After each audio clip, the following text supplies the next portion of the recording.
খুব সহজে ট্রিকের সাহায্যে এই ধরনের অঙ্কের উত্তর আমরা কয়েক সেকেন্ডের মধ্যে করব কি করে দেখব।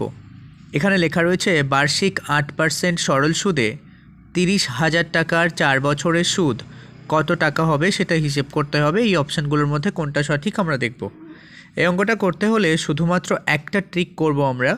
ট্রিকটা হচ্ছে এখান থেকে দুটো শূন্য বাদ দেব। তাহলে এই দুটো শূন্য বাদ দিলাম, এই দুটো শূন্যকে বাদ দিয়েছি, তাহলে থাকলো কি এই 8, এই 300 আর এই 4। এখন গুণ করব, এই 3 8 24 হয়, আর 24-এর সাথে এই 4 গুণ করলে 4 24 96 হয়। তাহলে কি করলাম, 8-এর সাথে 3 গুণ করে 4 গুণ করলাম, তাহলে 3 8 24, 4 24 96 মানে 96। আর এখানে দুটো শূন্য পড়ে আছে বলে সরাসরি আমরা এই দুটো শূন্য বসিয়ে দিলাম।